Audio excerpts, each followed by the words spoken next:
إن الحمد لله نحمده ونستعينه ونستغفره ونعوذ بالله من شرور أنفسنا ومن سيئات أعمالنا من يهده الله فلا مضل له ومن يضلل فلا هادي له أشهد أن لا إله إلا الله وحده لا شريك له وأشهد أن محمدا عبده ورسوله يا أيها الذين آمنوا اتقوا الله حق تقاته ولا تموتن إلا وأنتم مسلمون يا أيها الذين آمنوا اتقوا الله وقولوا قولا سديدا يصلح لكم أعمالكم ويغفر لكم ذنوبكم ومن يطع الله ورسوله فقد فاز فوزا عظيما أما بعد فإن أحسن الحديث كتاب الله وخير الهدى هدى النبي محمد صلى الله عليه وسلم وشر الأمور محدثاتها وكل محدثة بدعة وكل بدعة ضلالة وكل ضلالة في النار. Hadirin jamaah kajian Kamis pagi yang dimuliakan oleh Allah Subhanahu wa taala.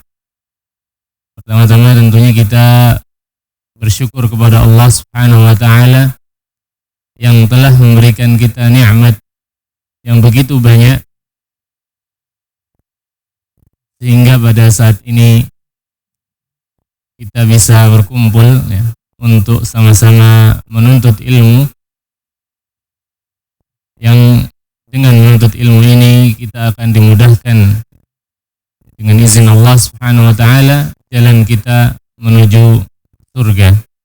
Bagaimana Nabi SAW bersabda, "Man salaka tariqan yaltamisu fihi ilman, sahhalallahu lahu bihi tariqan ilal jannah."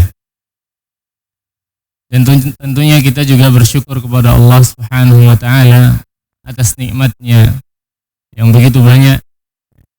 Saking banyaknya nikmat yang Allah Subhanahu wa taala berikan kepada kita, Allah Subhanahu wa taala pastikan kita tidak mungkin untuk bisa menghitungnya. Sebagaimana Allah Subhanahu wa taala berfirman, "Wa in ta'uddu ni'matallahi la tuhsuha." Jika kalian menghitung nikmat-nikmat yang Allah berikan kepada kalian, niscaya kalian tidak akan bisa menghitungnya saking banyaknya, mulai dari lahir sampai saat ini. Terlebih lagi kita sebagai umat Nabi Muhammad sallallahu alaihi wasallam, umat terakhir. Allah Subhanahu wa taala banyak sekali memberikan kenikmatan, keutamaan, atau istilahnya zaman sekarang privilege ya, yang begitu banyak kepada umat Nabi Muhammad sallallahu alaihi wasallam. Yang mana Allah Subhanahu wa taala tidak memberikan keutamaan dan nikmat tadi kepada umat-umat lainnya. Dan tentunya itu adalah hal yang patut kita syukuri. Salah satunya adalah nikmat diturunkannya Al-Quran. Kalau kita perhatikan, Allah Subhanahu wa taala itu memiliki beberapa kitab. Ada kitab Zabur, ada Taurat, ada Injil yang turunkan kepada Nabi Isa, ya, Taurat kepada Nabi Musa, Zabur kepada Nabi Daud alaihissalam. Tapi dari beberapa kitabnya, Allah Subhanahu wa taala memilih Al-Quran, kitab yang paling mulia, kitab terbaik untuk diturunkan kepada umat Nabi Muhammad sallallahu alaihi wasallam. Maka tentunya nikmat diturunkannya Al-Quran ini adalah salah satu nikmat terbesar yang ada pada diri kita, yang ada pada hidup kita sebagai umat Nabi Muhammad sallallahu alaihi wasallam. Tentunya itu baru dari satu sisi. Sisi lainnya dari betapa agungnya nikmat turunnya Al-Quran kepada kita adalah bahwasanya nikmat-nikmat Allah Subhanahu wa taala yang lainnya yang bisa dikatakan nikmat terbesar, contohnya seperti nikmat Islam. Seandainya kita tidak berada dalam agama Islam, tentunya itu merupakan kerugian yang besar di dunia dan di akhirat. Tentunya Islam adalah nikmat terbesar yang Allah berikan, Allah Subhanahu wa taala berikan kepada kita. Nikmat iman yang ada di dalam hati kita. Dua nikmat yang besar tadi, misalnya juga nikmat hidayah ya. Nikmat-nikmat tadi tidak akan bisa kita rasakan tanpa nikmat diturunkannya Al-Qur'an. Karena dengan Al-Qur'an kita bisa mengenal Islam. Tanpa Al-Qur'an kita tidak tahu Islam itu seperti apa. Dengan Al-Qur'an kita bisa merasakan nikmatnya keimanan yang menancap dalam hati kita, yang tidak tergoyahkan. Dengan diturunkannya Al-Qur'an kita bisa merasakan nikmat hidayah, yang mana dulu kita berada dalam kesesatan, atau manusia berada dalam gelapnya kesesatan. Setelah diturunkannya Al-Qur'an maka menjadi petunjuk bagi mereka menuju jalan yang benar. Dan hal itu Allah Subhanahu wa taala sebutkan.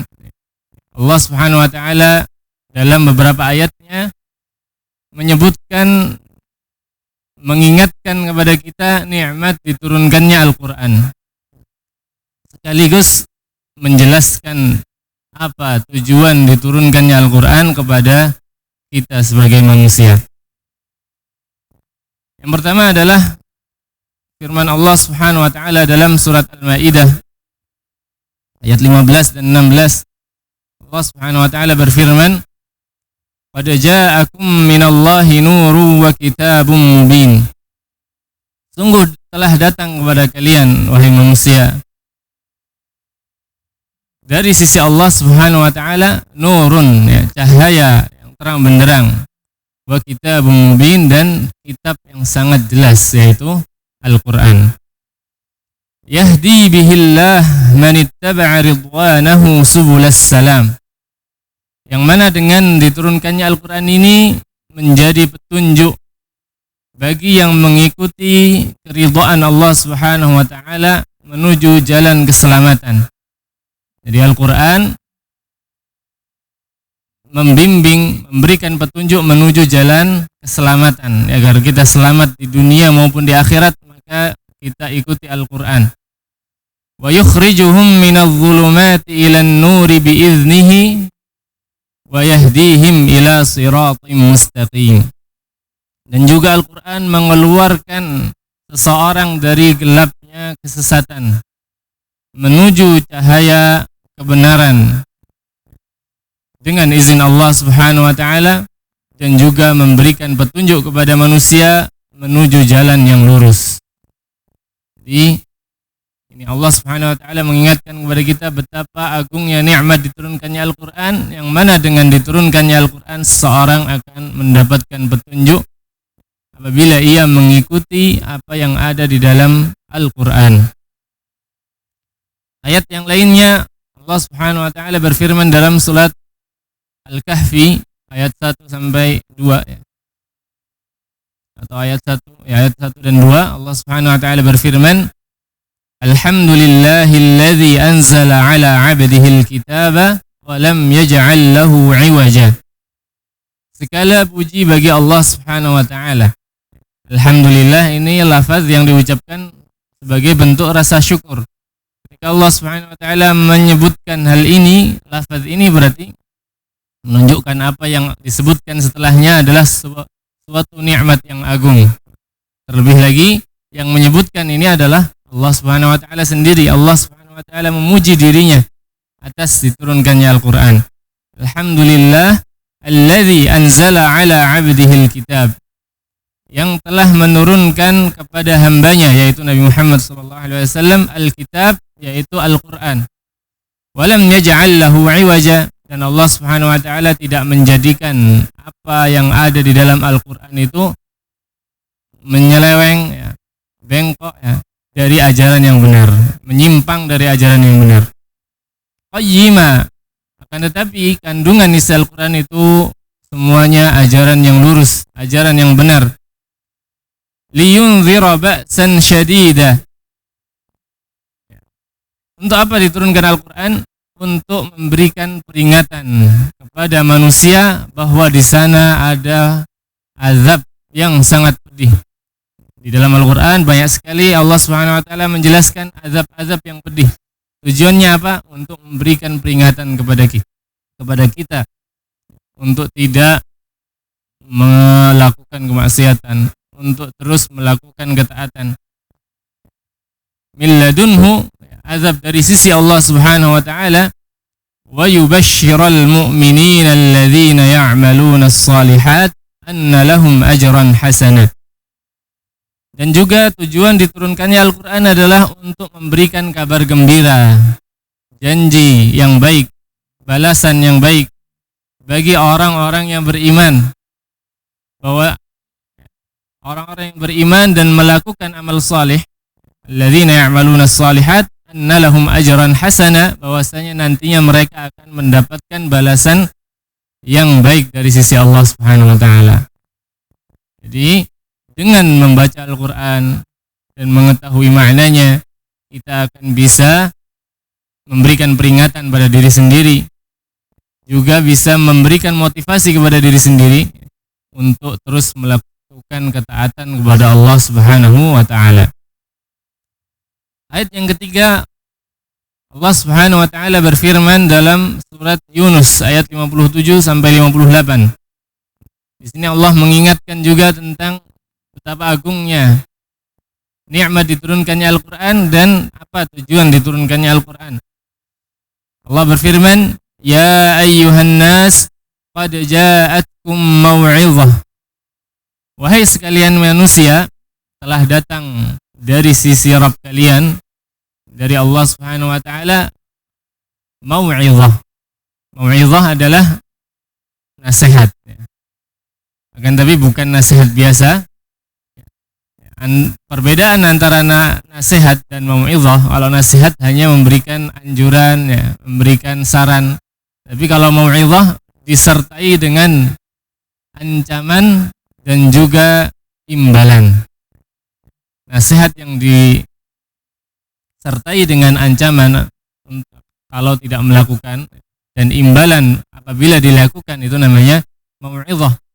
Dan itu adalah salah satu nama dari nama Al-Qur'an, sifat dari sifat Al-Qur'an. Al-Qur'an itu adalah mau'izah, memberikan perintah, larangan, disertai juga dengan ancaman apabila meninggalkannya, dan juga imbalan kalau melaksanakannya. Mir rabbikum, dari Rabb kalian, wa shifaa'ul lima fis sudur, dan juga Al-Qur'an ini diturunkan sebagai obat dari penyakit-penyakit yang ada di dalam hati. Di Al-Qur'an itu juga bisa digunakan sebagai obat, entah itu obat jasmani, terutama penyakit rohani. Penyakit hati itu sangat sulit diobati dan tidak bisa diobati dengan obat-obat biasa. Obat yang paling manjur untuk mengobati obat hati adalah Al-Qur'an, karena salah satu tujuan diturunkannya Al-Qur'an untuk mengobati penyakit hati. Dan penyakit hati yang paling berpengaruh dan juga nampak adalah penyakit syubhat dan syahwat. Penyakit syubhat yaitu keraguan yang ada pada diri seseorang, ragu tentang agamanya, ragu tentang keimanannya. Ini penyakit. Dan juga penyakit syahwat yaitu hati yang selalu dikuasai oleh hawa nafsu untuk melakukan dosa, untuk meninggalkan ketaatan. Ini penyakit ini bisa diobati dengan Al-Qur'an, yang mana itu adalah sudah dijelaskan oleh Allah Subhanahu wa taala. Wa huda, dan juga Al-Qur'an adalah petunjuk. Petunjuk di sini maksudnya adalah ilmu dan amal. Ketika seorang membaca Al-Qur'an mendapatkan ilmu, itu berarti dia diberikan petunjuk. Kemudian dimudahkan untuk mengamalkannya, dia mendapatkan petunjuk dari Al-Qur'an. Wa rahmah, dan juga rahmat dari Allah Subhanahu wa taala, kasih sayang, imbalan di dunia maupun di akhirat. Rahmat ini adalah buah dari huda, dari ilmu dan amal. Ketika seorang mendapatkan ilmu kemudian mengamalkannya, maka dia akan mendapatkan rahmat dari Allah Subhanahu wa taala lil mu'minin. Allah Subhanahu wa taala sebutkan bahwasanya semua hal tadi hanya bisa didapatkan bagi orang-orang yang beriman. Mau'izah, kemudian obat, syifa, huda, petunjuk, rahmat, ya. Semuanya hanya bisa didapatkan apabila orang tersebut beriman. Kalau tidak beriman, ya tidak bisa mendapatkan apa yang Allah Ta'ala sebutkan tadi. Kemudian Allah berfirman, "Qul bi fadlillahi wa bi rahmatihi fabidzalika falyafrahu." Katakanlah wahai Muhammad sallallahu alaihi wasallam kepada umatmu, dengan keutamaan Allah Subhanahu wa taala dan rahmat darinya. Menunjukkan turunnya Al-Qur'an ini adalah keutamaan dari Allah dan rahmat dari Allah. Apa yang dilakukan? Fabidzalika falyafrahu. Dengan diturunkannya Al-Qur'an, bergembiralah kalian. Karena gembira adalah salah satu dari syukur nikmat, menampakkan nikmat Allah Subhanahu wa taala. Huwa khairum mimma yajma'un. Semua itu lebih baik daripada apa yang kalian kumpulkan dari harta duniawi. Jadi ini adalah beberapa tujuan diturunkannya Al-Quran dan juga merupakan nikmat yang agung atas diturunkannya Al-Quran. Sebagai umat Nabi Muhammad SAW, kita tentunya wajib untuk mensyukurinya. Kalau nikmat biasa saja wajib kita syukuri, apalagi nikmat yang paling besar, yaitu nikmat diturunkannya Al-Quran, hendaknya kita syukuri. Dan salah satu cara mensyukuri nikmat diturunkannya Al-Quran adalah dengan merealisasikan, dengan mewujudkan tujuan-tujuan diturunkannya Al-Quran tadi. Karena Allah Subhanahu wa taala sudah sebutkan tujuannya, tapi kalau kita tidak berusaha merealisasikannya, maka apa gunanya Allah Subhanahu wa taala turunkan Al-Quran kepada kita? Kalau kita lihat tujuan diturunkannya Al-Quran tadi, yang pertama adalah memberikan petunjuk bagi manusia, mengeluarkan manusia dari gelapnya kesesatan menuju cahaya kebenaran. Kemudian memberikan peringatan kepada manusia akan azab yang pedih. Menjadi penyemangat bagi seseorang ketika melakukan ketaatan atas janji-janji Allah Subhanahu wa taala, sebagai mau'izah, nasihat bagi kita, dan juga sebagai obat bagi penyakit hati, sebagai petunjuk yang mana itu adalah maksudnya ilmu dan amal, dan juga kasih sayang bagi hamba-hambanya. Tujuan-tujuan ini pertanyaannya adalah, untuk bisa merealisasikan, mewujudkan tujuan-tujuan ini, apakah kita cukup dengan membaca Al-Quran saja? Apakah dengan membaca Al-Quran kita bisa mewujudkan dan merealisasikan tujuan diturunkannya Al-Quran ini tanpa memahami maknanya? Tentunya tidak bisa. Kalau hanya sekedar membaca dan membaca tanpa mengetahui maknanya, tanpa merenungi dan mentadabburinya, bagaimana Al-Quran bisa jadi petunjuk kalau yang dibaca tidak difahami? Bagaimana Al-Quran bisa menjadi peringatan dan juga penyemangat dan motivasi kalau kita tidak memahami yang kita baca? Bagaimana Al-Quran bisa menjadi obat dari penyakit hati kalau kita tidak mengetahui apa kandungan Al-Quran? Jadi semua tujuan tadi hanya bisa direalisasikan, bisa diwujudkan dengan merenungi, memahami makna dan kandungan isi Al-Quran, yang mana itu disebut dengan tadabbur, mentadabburi Al-Quran. Oleh karena itu, kunci untuk bisa mendapatkan manfaat dari bacaan Al-Quran, untuk bisa mewujudkan tujuan diturunkannya Al-Quran, satu-satunya adalah dengan mentadabburi Al-Quran. Tidak cukup hanya dengan membacanya. Hadirin jamaah kajian yang dimuliakan oleh Allah Subhanahu wa taala, ketahuilah bahwasanya Allah Subhanahu wa taala telah memerintahkan hambanya untuk mentadabburi Al-Quran, sekaligus mencela hambanya yang tidak mau mentadabburi Al-Quran, yang hanya membaca Al-Quran saja tanpa mentadabburinya. Allah Subhanahu wa taala berfirman, "Afala yatadabbaruna al-Qur'an am 'ala qulubin aqfaluha?" Tidaklah mereka mentadabburi Al-Quran, atau di dalam hati mereka ada penutupnya, atau hati mereka tertutup, terkunci. Ini ayat yang paling jelas tentang perintah untuk mentadabburi Al-Quran. Dan ayat ini untuk bisa dipahami maknanya juga harus mentadabburi, karena secara zahir cuma sekedar menyindir saja. Karena lafaznya afala yatadabbaruna Al-Quran, tidakkah mereka mentadabburi Al-Quran? Ya, kalau misalnya kita sebagai manusia yang berbicara dengan satu sama lain, kenapa kamu kok tidak melakukan ini? Ya, seperti itu. Tentunya itu secara lafaz, secara zahir tidak berupa perintah, tapi kalau direnungi itu adalah perintah. Kenapa kamu tidak melakukan ini? Ya, maksudnya harusnya tadi kamu melakukan ini, perintah untuk melakukan hal tersebut. Kenapa kalian tidak mentadabburi Al-Quran? Ya, maknanya adalah tadabburilah Al-Quran. Kemudian Allah Subhanahu wa taala melanjutkan, am 'ala qulubin aqfaluha, sambil mencela. Kenapa kamu tidak melakukan hal ini? Atau kamu jangan-jangan seperti ini?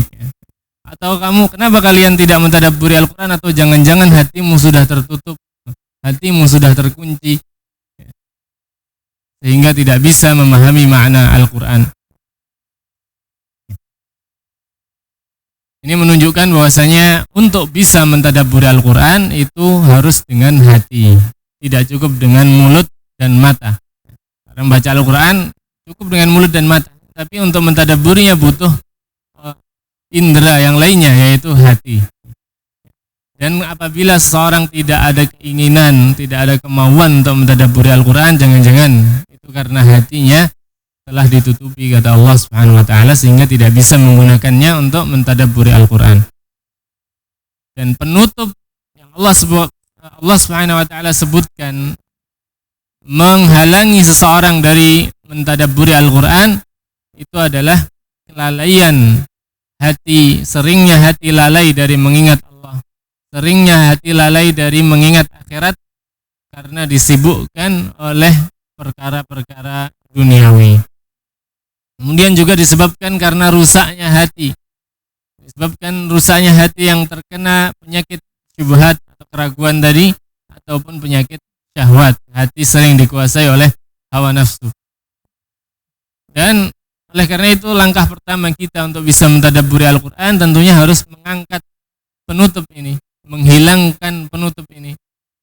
Kita hendaknya sering-sering mengingat Allah, hendaknya berusaha untuk tidak sering dikuasai oleh hawa nafsu. Dengan itu akan mudah memahami kandungan isi Al-Quran. Imam Ibnul Qayyim rahimahullah berkata dalam kitabnya Madarijus Salikin, "Falau rufi'atil aqfalu 'anil qulub labasharatha haqa'iqul Qur'an." Seandainya penutup ini diangkat dari hati seseorang, maka hati itu akan langsung bisa tersentuh dengan kebenaran yang ada di dalam Al-Quran. Wastanarat fiha masabihul iman, dan hati akan tersinari dengan cahaya keimanan. Karena di dalam Al-Quran banyak sekali ayat-ayat yang menjelaskan tentang keimanan, dan itu akan langsung masuk ke dalam hati kalau penutup hati itu diangkat dan juga kemudian dia mentadabburi Al-Quran. Imam Al-Ajurri rahimahullah juga pernah berkata dalam kitabnya At-Tibyan fi Adabi Hamalatil Quran. Beliau menjelaskan tentang seorang yang atau apa yang hendaknya dilakukan oleh seseorang ketika membaca Al-Quran. Beliau mengatakan, wa kana hammuhu 'inda tilawati lis-surah idza iftatahaha mata atta'izu bima atlu. Hendaknya seorang ketika membuka Al-Quran untuk dibaca, memulai membaca satu surat dalam Al-Quran, tujuannya, niatnya adalah kapan aku bisa mendapatkan nasihat dari apa yang aku baca. Kapan aku bisa mendapatkan manfaat dari apa yang aku baca kepada hatiku, ya. Walam yakun mata akhtimus surah. Dan janganlah seseorang ketika membaca Al-Quran itu sejak awal tujuannya kapan aku bisa selesai membaca surat ini, kapan segera khatam Al-Quran. Wa innama muraduhu mata a'qilu 'anillah al-khitab. Akan tetapi tujuannya, niatnya adalah kapan aku bisa memahami perintah-perintah Allah Subhanahu wa taala, kapan aku bisa memahami larangan-larangan Allah yang ada di dalam Al-Quran. Mata azdajir, kapan aku bisa menjadikan Al-Quran sebagai peringatan agar aku tidak terus jatuh ke dalam kemaksiatan. Mata a'tabir, kapan aku mendapatkan ibrah dari kisah-kisah yang ada di dalam Al-Quran yang aku baca. Kata beliau, li'anna tilawatuhu lil-Qur'ani ibadah. Karena membaca Al-Quran itu adalah sebuah ibadah yang dinilai pahala. Wal ibadatu la takunu bi ghaflah. Dan sebuah ibadah tidak akan bisa dilaksanakan dengan hati yang lalai. Ketika kita baca Quran tapi pikiran kita memikirkan hal duniawi, ya tidak akan bisa mentadabburi Al-Quran. Oleh karena itu, untuk mentadabburi Al-Quran, hati kita harus fokus terhadap kandungan isi Al-Quran, dan tujuan kita memang sejak awal ingin mengetahui kandungan isi Al-Quran tersebut. Hadirin yang dimuliakan oleh Allah Subhanahu wa taala, tentunya mempelajari Al-Quran adalah sesuatu yang mulia. Mempelajari lafaz Al-Quran adalah sesuatu yang dianjurkan. Mempelajari ilmu tajwid, bagaimana agar bisa membaca Al-Quran dengan baik dan benar, itu adalah sesuatu yang baik dan diperintahkan. Allah Subhanahu wa taala berfirman, warattilil Qur'ana tartila. Bacalah Al-Quran dengan tartil, yaitu dengan baik dan benar, tidak dengan sembarangan. Nabi SAW juga bersabda, khairukum man ta'allama al-Qur'ana wa 'allamah. Sebaik-baik kalian adalah yang mempelajari Al-Quran dan mengajarkannya. Ingin menjadi manusia terbaik, ya, pelajarilah Al-Quran. Memiliki hafalan yang banyak, hafalan Al-Qurannya banyak, 1 juz, 2 juz, ya, apalagi bisa 30 juz, itu juga sesuatu yang bagus. Akan tetapi jangan sampai seorang lebih memprioritaskan bacaan Al-Quran, lafaz Al-Quran, daripada memahami kandungan isinya. Karena sesungguhnya mempelajari lafaz Al-Quran itu adalah perantara untuk bisa memahami kandungan isi Al-Quran. Itu adalah wasilah. Sedangkan tujuan utama diturunkannya Al-Quran bukan hanya sekedar untuk dibaca, tetapi untuk dipahami kandungan isinya, kemudian nantinya diamalkan. Allah Subhanahu wa taala berfirman, kitabun anzalnahu ilaika mubarakul liyadabbaru ayatihi wa liyatadzakkara ulul albab. Al-Quran adalah kitab yang kami turunkan kepadamu, wahai Muhammad. Al-Quran adalah kitab yang mubarak, yang berisi banyak sekali kebaikan. Untuk apa Allah turunkan Al-Quran? Liyatadabbaru ayatihi, untuk ditadabburi kandungan isinya, ayat-ayatnya. Waliyatadzakkara ulul albab, dan untuk dijadikan peringatan bagi orang-orang yang memiliki akal, bagi orang-orang yang memiliki hati, yang hatinya bersih. Di sini Allah Subhanahu wa taala tidak menyebutkan bahwasanya tujuan diturunkannya Al-Quran untuk dibaca, untuk dihafalkan, tapi apa? Untuk difahami kandungan isinya. Jadi membaca Al-Quran, menghafalkan Al-Quran itu adalah perantara, wasilah untuk bisa kita memahami kandungan isi Al-Quran. Imam Hasan Al-Basri juga pernah berkata, nuzilal Qur'anu liyutadabbar wa yu'mal bihi. Al-Quran Allah turunkan kepada kita itu untuk ditadabburi, dipahami kandungan isinya, dan juga diamalkan. Fattakhadhu tilawatuhu amala. Akan tetapi manusia, apalagi manusia pada zaman akhir zaman, itu lebih memilih untuk menjadikan membaca Al-Quran sebagai bentuk dari mengamalkan Al-Quran. Padahal membaca Al-Quran itu bukan bentuk dari pengamalan Al-Quran, atau hanya salah satunya. Intinya adalah mengikuti isi Al-Quran itu secara umum. Jadi pada zaman sekarang kebanyakan orang mengamalkan Al-Quran itu hanya sekedar membacanya. Padahal tujuan diturunkannya Al-Quran adalah untuk ditadabburi, direnungi maknanya, dan juga diamalkan. Sedangkan kebanyakan manusia hanya membacanya tanpa mentadabburinya dan juga tanpa mengamalkannya. Oleh karena itu kita banyak saksikan ada banyak orang yang hafal Quran mungkin 30 juz hafalannya, tapi akhlaknya, tapi perbuatannya tidak sesuai dengan kandungan isi Al-Quran. Karena bisa jadi yang dia lakukan hanya sekedar membaca dan menghafalkan, fokusnya hanya pada lafaznya, akan tetapi isi kandungannya dia tidak mengetahuinya.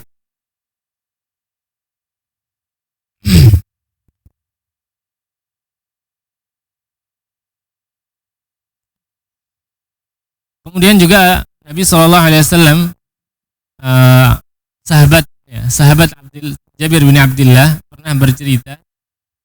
Ini kisah yang menunjukkan bahwasanya lebih penting mentadabburi daripada sekedar membaca, daripada sekedar fokus pada bacaan. Beliau berkata, kharaja alaina Rasulullah sallallahu alaihi wasallam wa nahnu naqra'ul Qur'an wa fina al-a'rabi wal a'jami.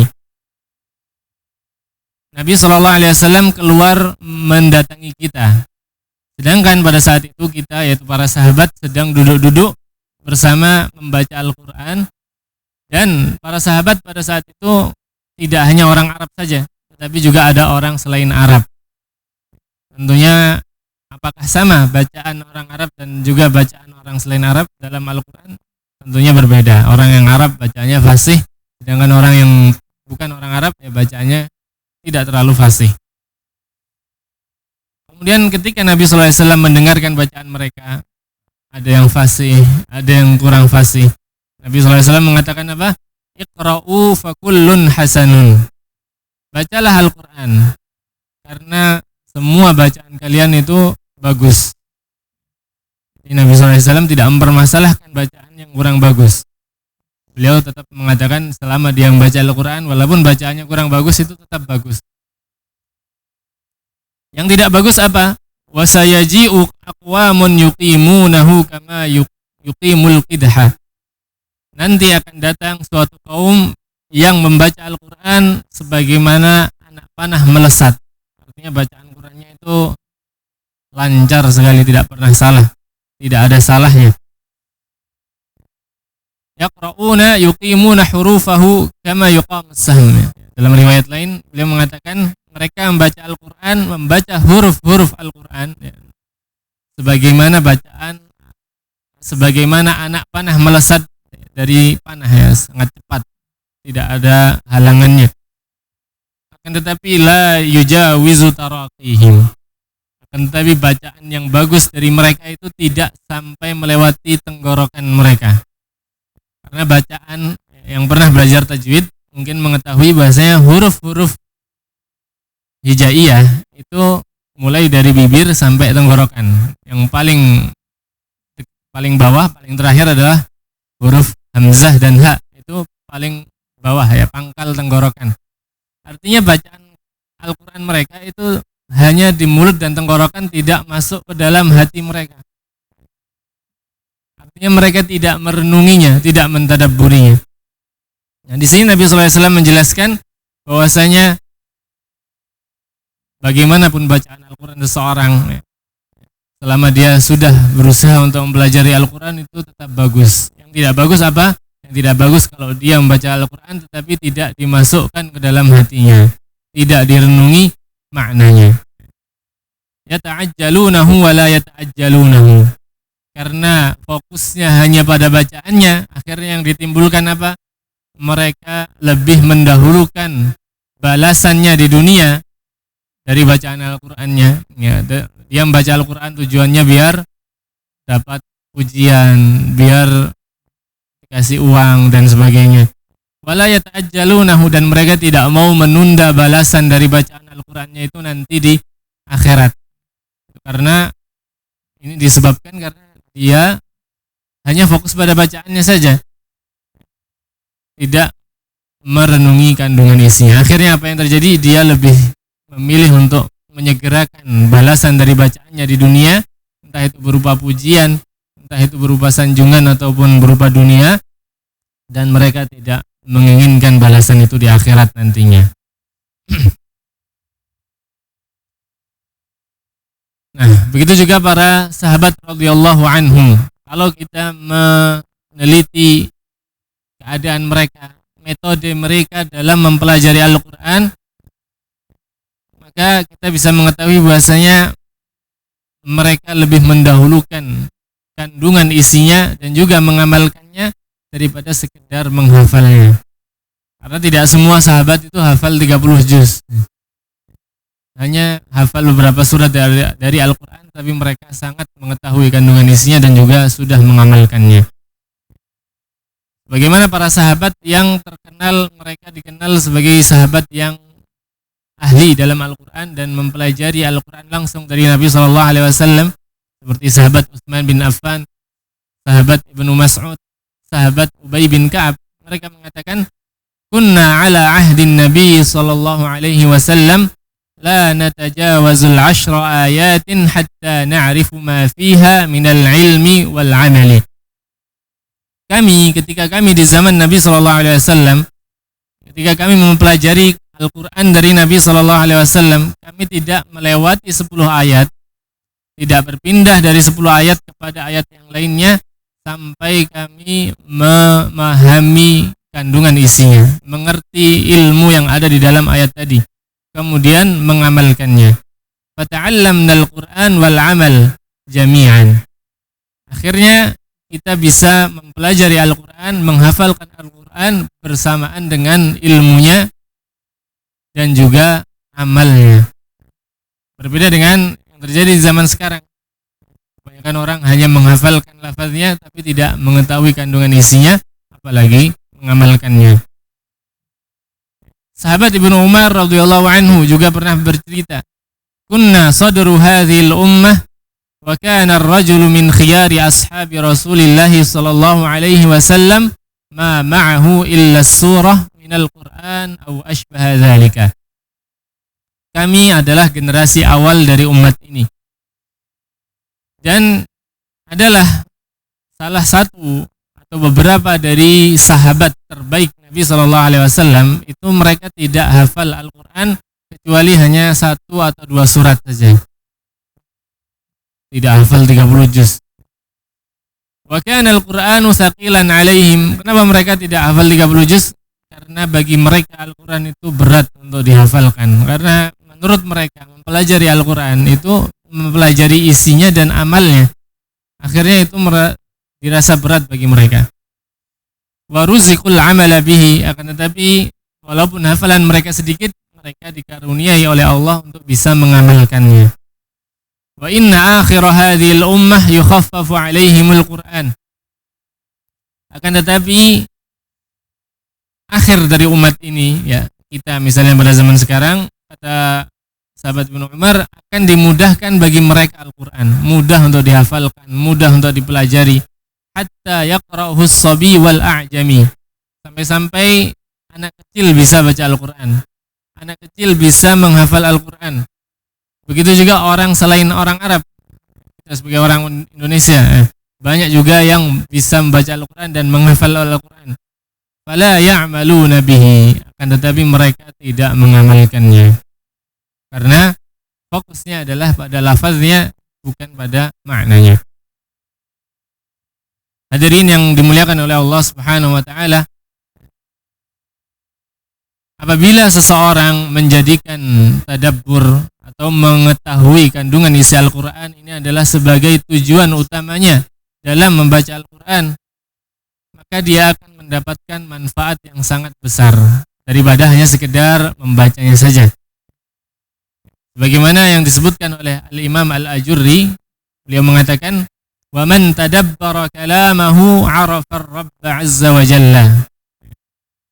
Buah dari mentadabburi Al-Qur'an yang pertama, barang siapa yang mentadabburi Al-Qur'an, maka dia akan mengenal Allah Subhanahu wa taala, akan lebih kenal dengan siapa Rabb-nya. Karena tentunya dalam Al-Qur'an dijelaskan bagaimana Allah Subhanahu wa taala, bagaimana sifat-sifatnya, bagaimana nama-namanya, apa yang dilakukan oleh Allah Subhanahu wa taala. Kita sebagai hamba Allah yang Allah ciptakan, masa kita tidak berusaha ingin mengenal Allah Subhanahu wa taala? Ada pepatah yang mengatakan tak kenal maka tak sayang. Bagaimana kita bisa sayang kepada Allah kalau kita tidak mengenalnya? Bagaimana Allah bisa menyayangi kita kalau kita tidak mengenal Allah Subhanahu wa taala?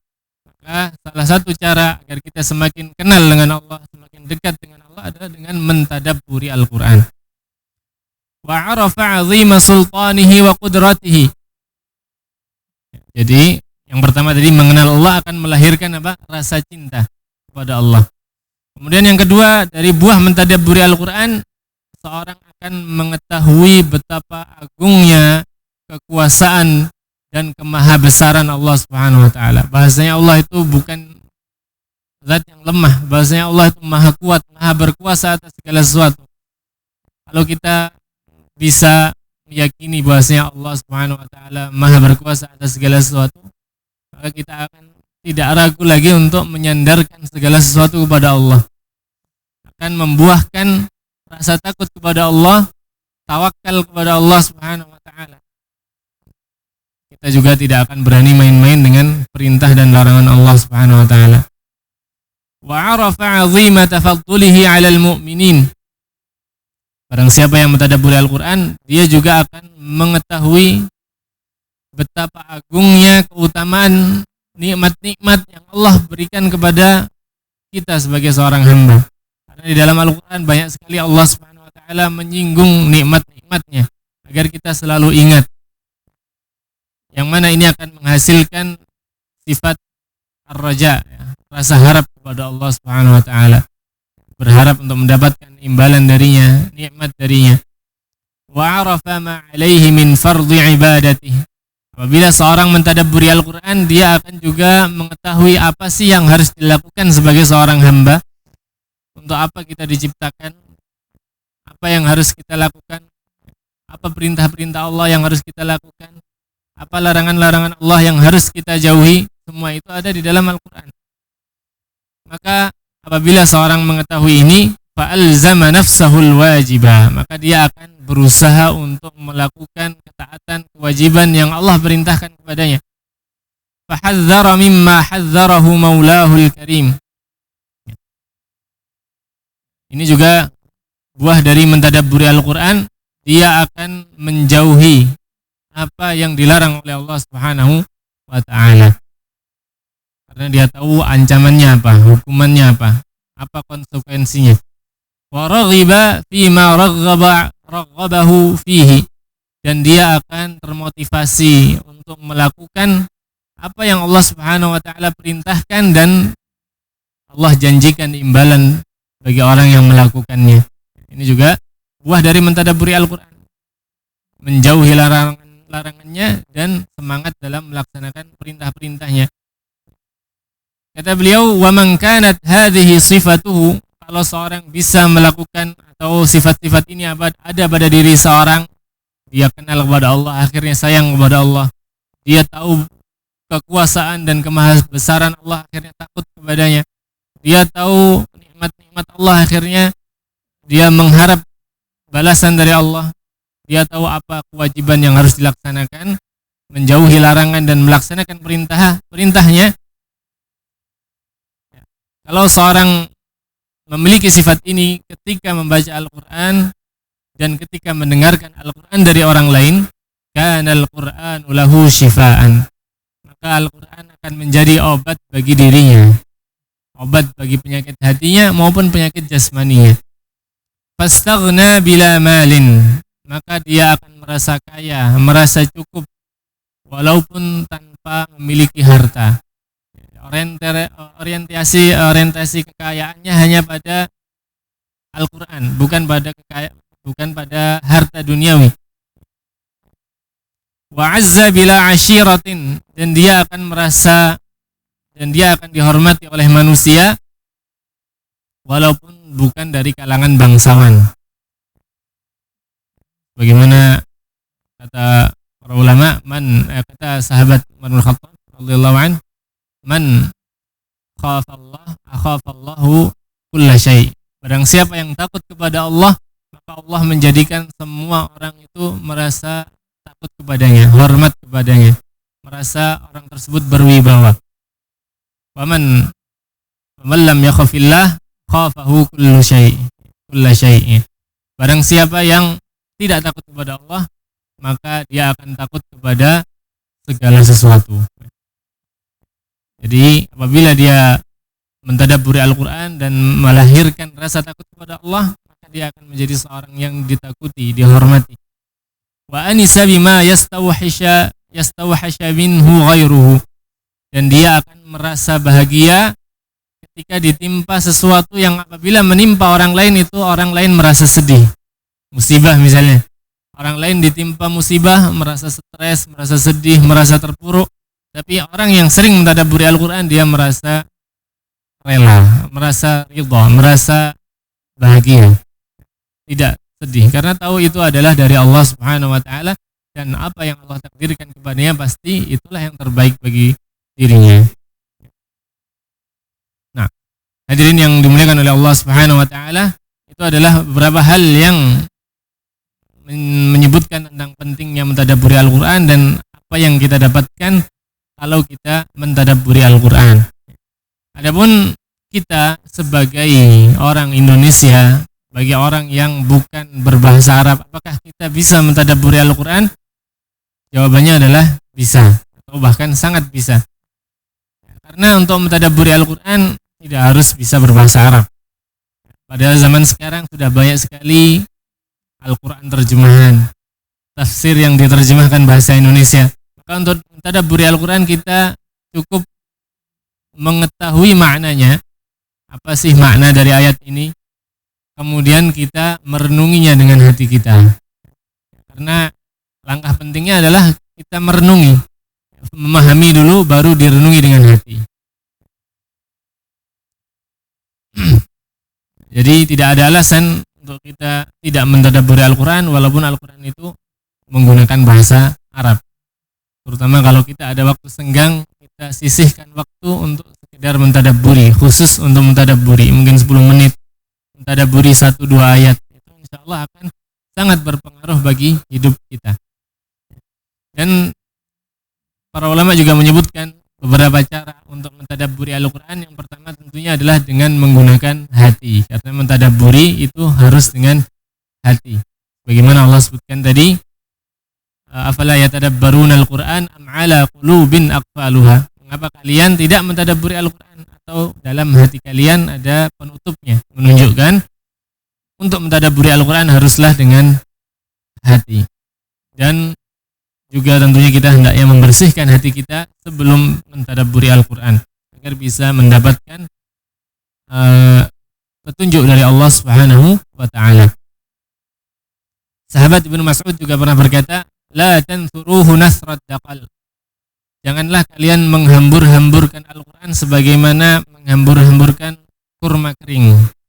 Maksudnya adalah janganlah kalian membaca Al-Quran tanpa diketahui maknanya, karena itu sama saja seperti menghambur-hamburkan kurma kering, tidak ada manfaatnya, tidak bisa dimakan kurmanya. Bacaan Al-Quran yang dibaca tanpa diketahui maknanya tidak ada manfaatnya bagi pembacanya.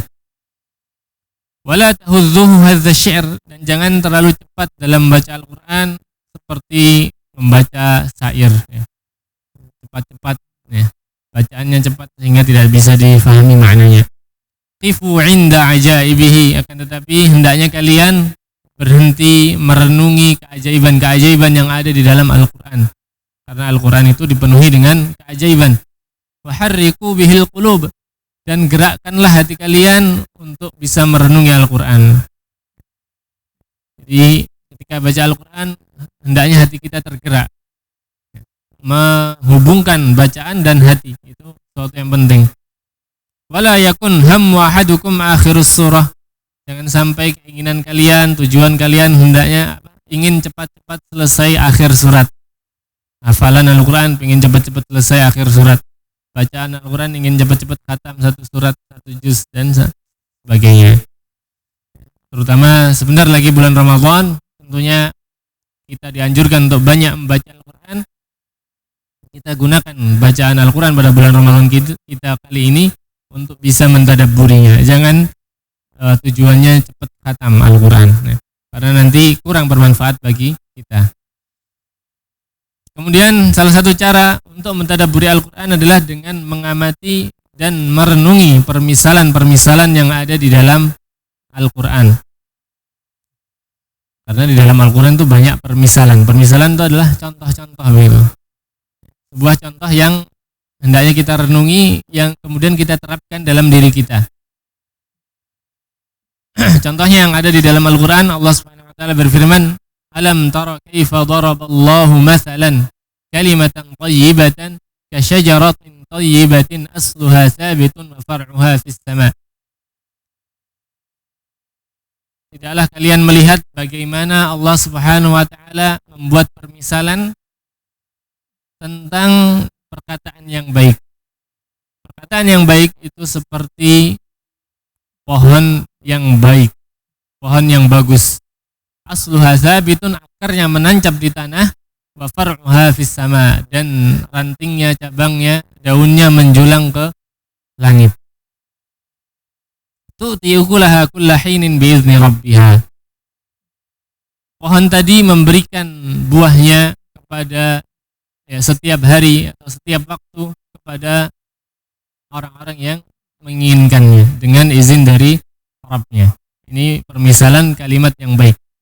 Kata para ahli tafsir, pohon ini yang dimaksud adalah pohon kurma. Karena pohon kurma itu akarnya menancap dalam ke tanah dan menjulang ke atas daunnya dan rantingnya. Dan juga buahnya itu dinikmati oleh semua orang pada setiap waktu. Ini di sini Allah Subhanahu wa taala mempermisalkan keimanan seseorang. Apabila seorang beriman, maka dia akan memberikan banyak kebaikan kepada orang-orang yang ada di sekitarnya. Ini permisalan-permisalan seperti ini butuh untuk direnungi agar kita bisa memahami kandungan isinya.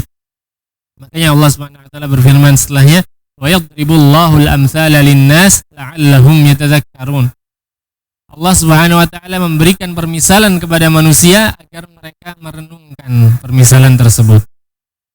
Jadi ketika kita mendapati permisalan dalam Al-Quran, hendaknya kita berhenti dulu dan kita renungi apa sih yang diinginkan oleh Allah Subhanahu wa taala dalam permisalan ini.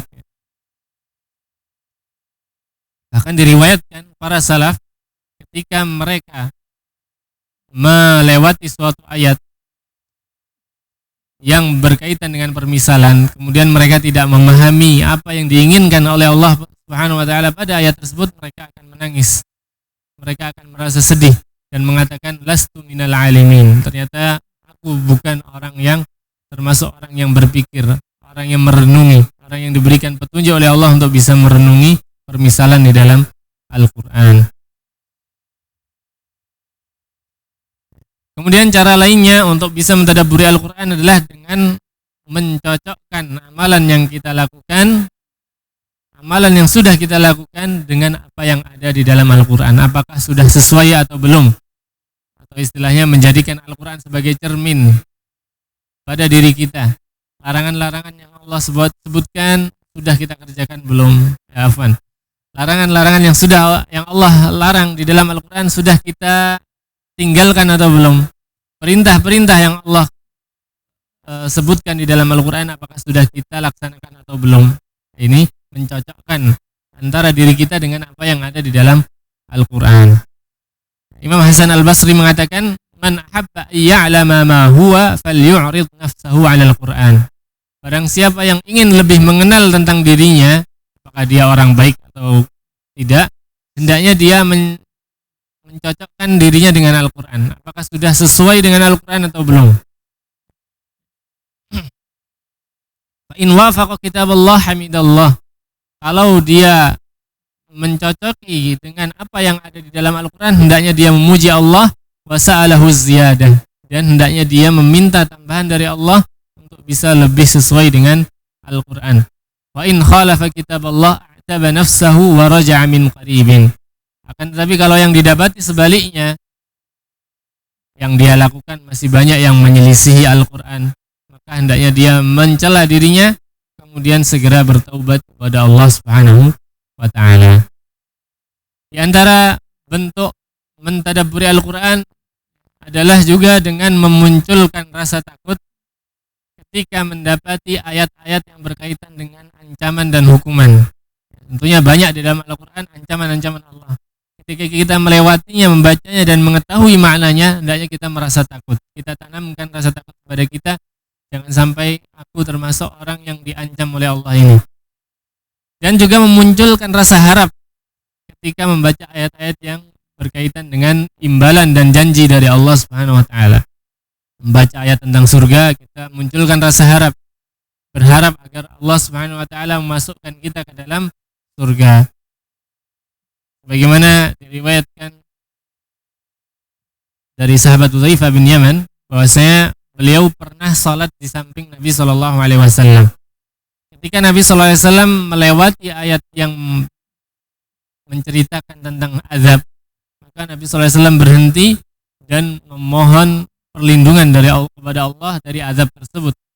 Dan ketika melewati ayat yang mengandung imbalan, kebaikan, janji dari Allah, maka Nabi sallallahu alaihi wasallam juga berhenti dan meminta kepada Allah agar menjadikan dirinya termasuk orang yang masuk pada ayat tersebut. Ini dengan hal ini kita bisa mentadabburi Al-Qur'an lebih baik.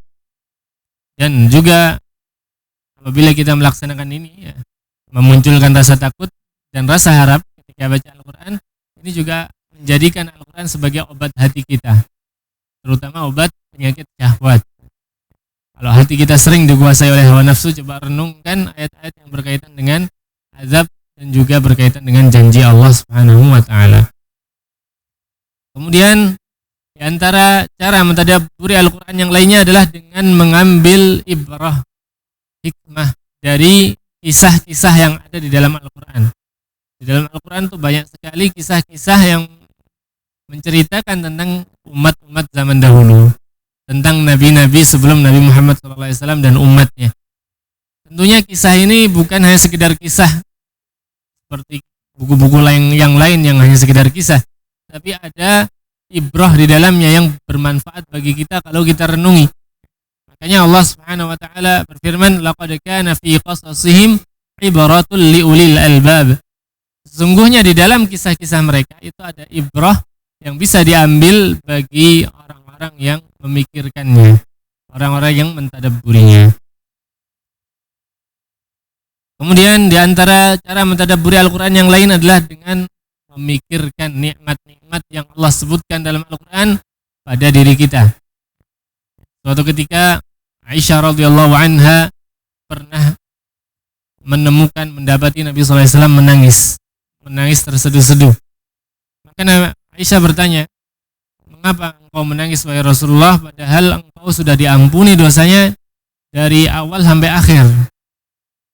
Tidak ada dosa Nabi sallallahu alaihi wasallam ya, semuanya sudah diampuni oleh Allah. Kenapa engkau menangis?" Maka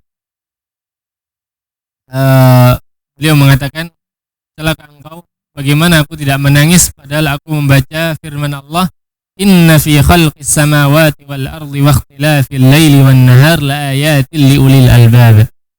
Sungguhnya di dalam penciptaan langit, ya, kita melihat langit, wal ard, kita melihat bumi, wa ikhtilafil laili wan nahar, pergantian siang dan malam, itu ada tanda-tanda kebesaran dan nikmat dari Allah Subhanahu wa taala bagi orang-orang yang memikirkannya. Maka Nabi sallallahu alaihi wasallam mengatakan, wailun liman qara'aha wa lam yatafakkar fiha. Celakalah orang yang membacanya tetapi tidak memikirkan nikmat-nikmat Allah dan kebesaran Allah tadi. Maka nikmat-nikmat yang ada dalam Al-Qur'an itu hendaknya kita renungi dan kita syukuri sebagai pengingat bagi diri kita. Kemudian mungkin yang terakhir adalah di antara cara mentadabburi Al-Qur'an adalah dengan merenungi kebesaran Allah Subhanahu wa taala, merenungi sifat-sifat Allah, merenungi asma-asma Allah, nama-nama Allah, agar kita bisa lebih dekat mengenal Allah Subhanahu wa taala. Sebagaimana tadi perkataan Imam Al-Ajurri rahimahullah, man tadabbara arafa ar-rabba. Barang siapa yang mentadabburi Al-Qur'an, maka dia akan lebih mengenal Allah Subhanahu wa taala. Mungkin ini yang bisa kami sampaikan. Semoga bermanfaat, terutama bagi diri kita, bagi saya sendiri dan juga bapak-bapak sekalian. Kurang lebihnya kami mohon maaf. Apabila ada kekurangan mohon dimaafkan. Dan kita akhiri dengan doa kafaratul majlis. Subhanakallahumma wa bihamdika asyhadu an la ilaha illa anta astaghfiruka wa atubu ilaik. Wassalamualaikum warahmatullahi wabarakatuh. Al Furqan TV, saluran pendidikan, dakwah dan inspirasi Islami.